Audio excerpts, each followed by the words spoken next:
sozibonele akukulanga at all kumhlaba esiphila kuwo.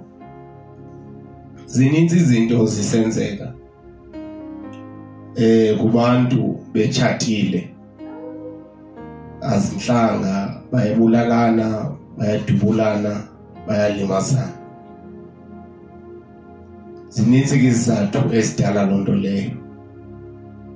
Kodwa ndifuna namhlanje sike sithethe ngesi sizathu soba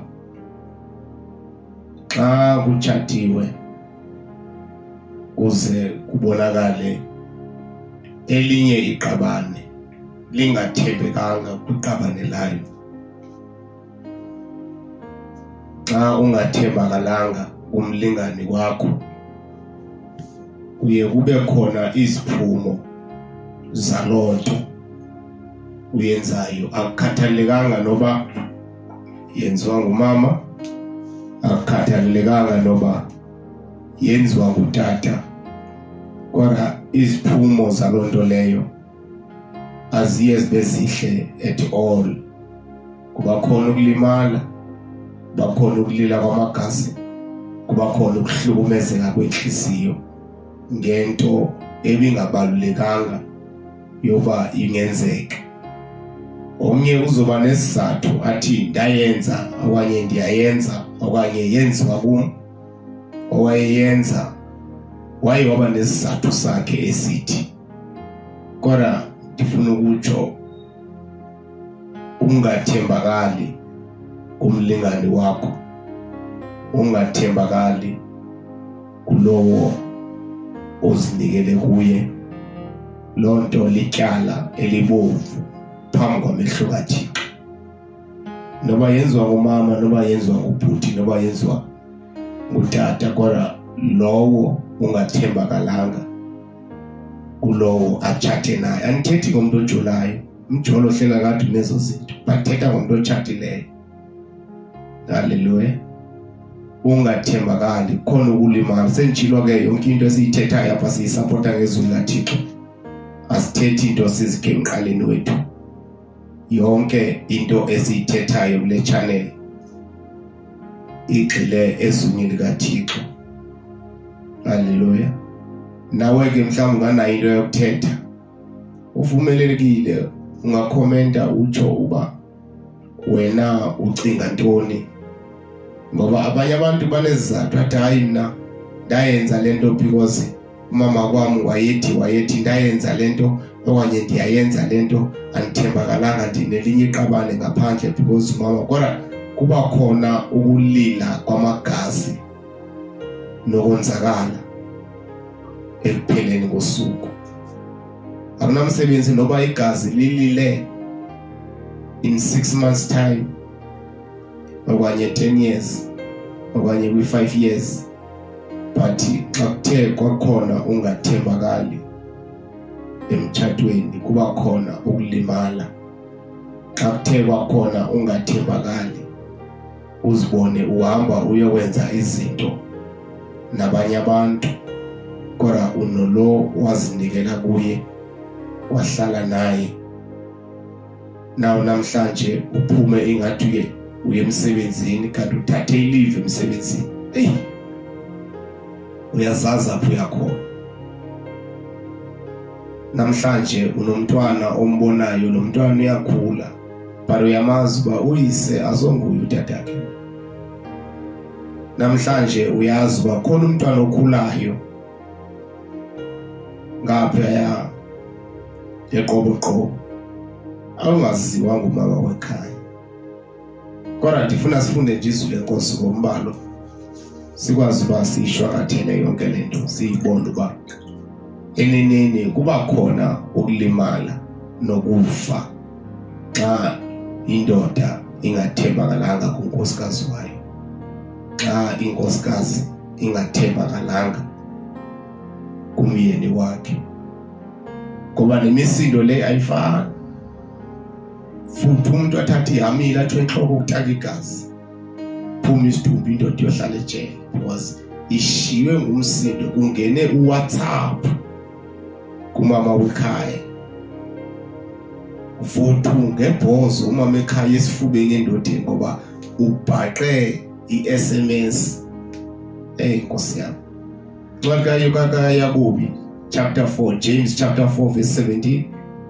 So whoever knows the right thing do and falls, whoever knows the right thing to do and fails to do it, for him it is a sin.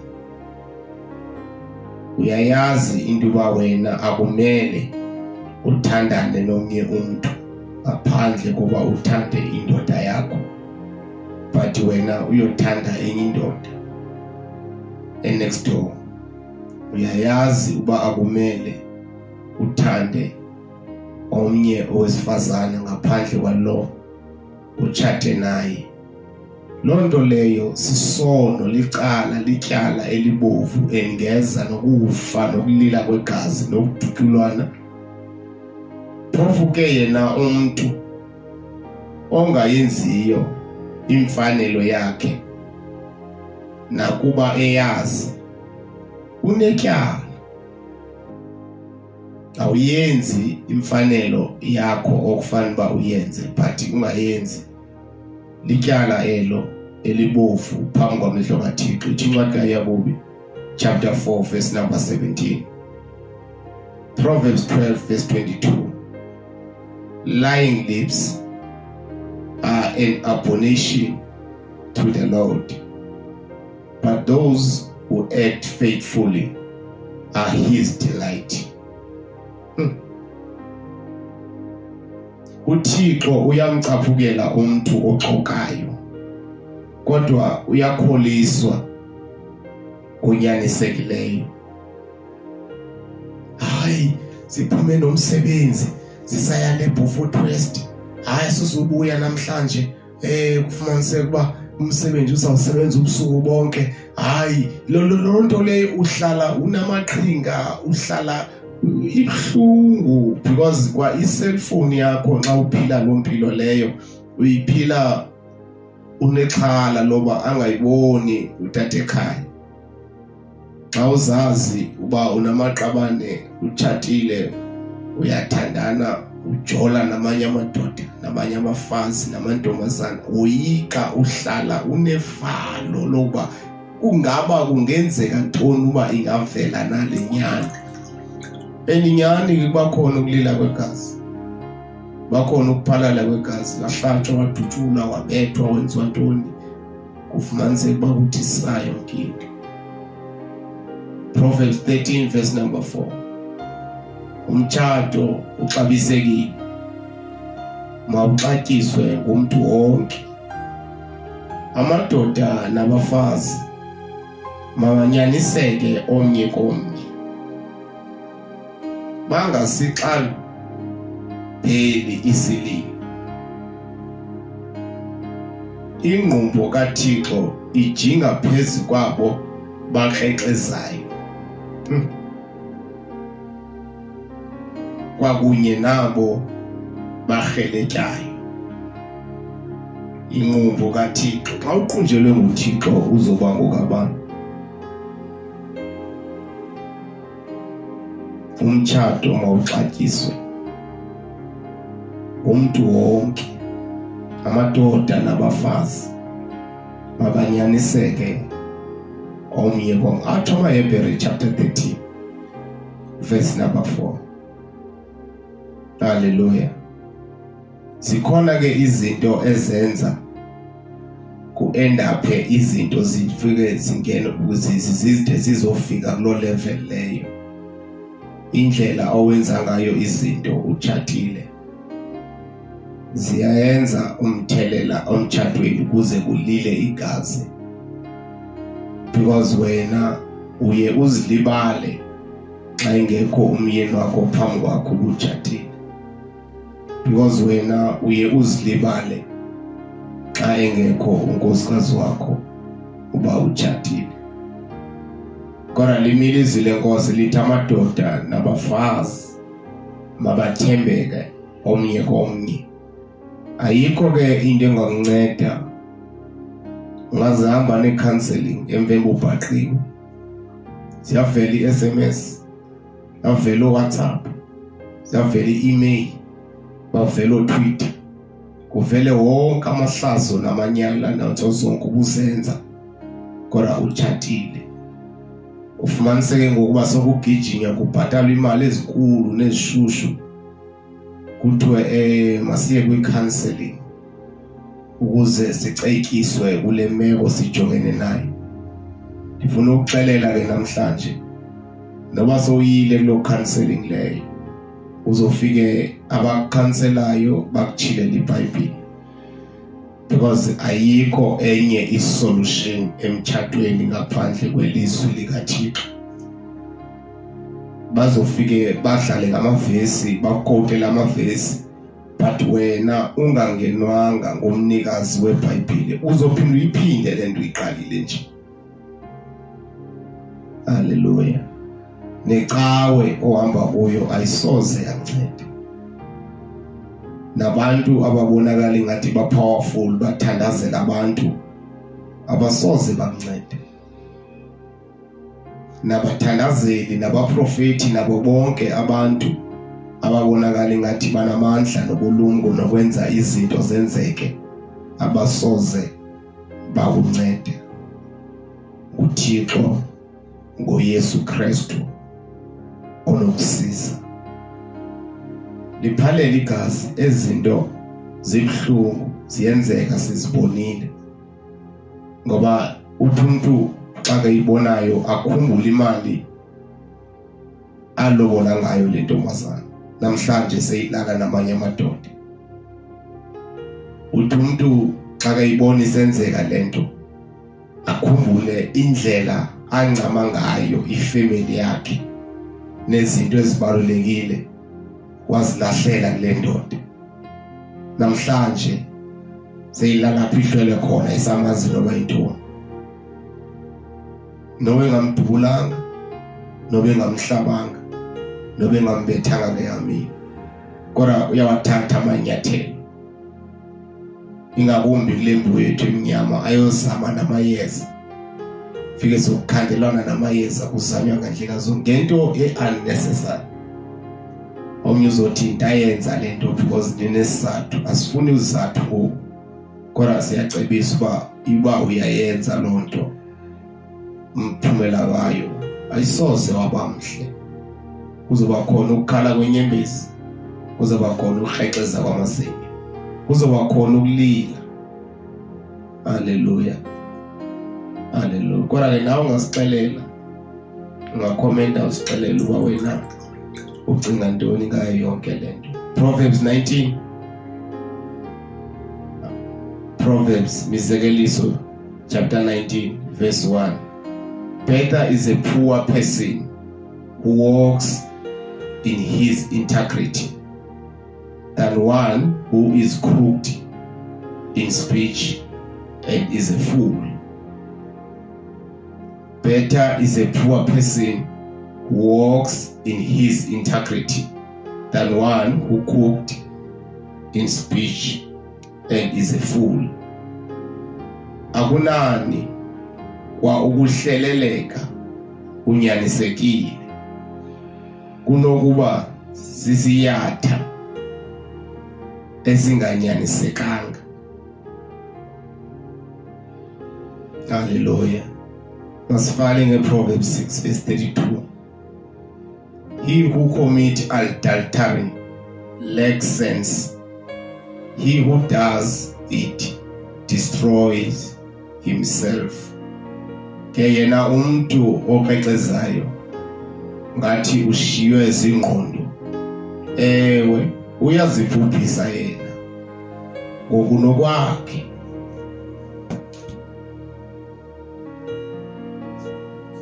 Umuntu okrexezayo engathi ushiywe zingqondo. Uyaziphuphisa ngokunokwakhe. Izwi likaThixo lixokile. Izwi likaThixo alwaqamba manga. Izwi likaThixo elikuthethileyo aliphinde lijike.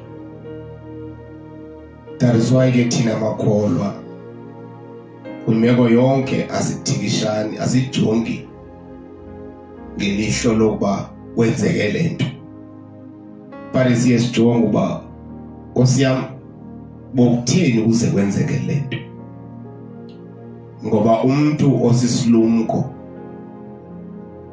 akavali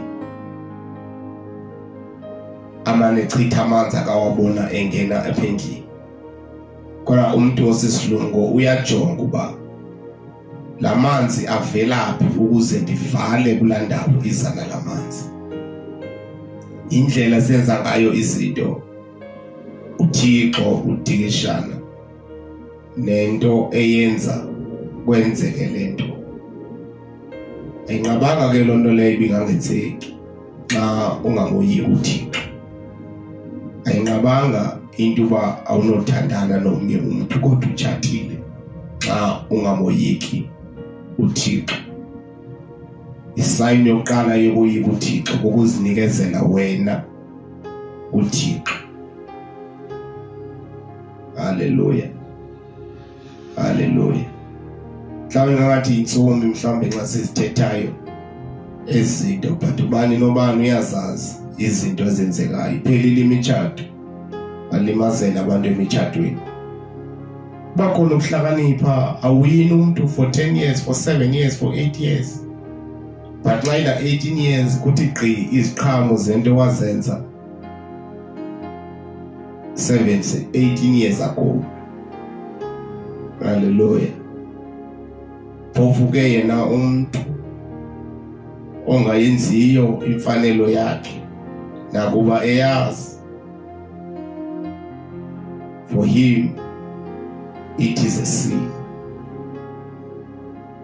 Masivale ke bazali bami, masivale ke bodadewethu, masivale abantu abasekhaya.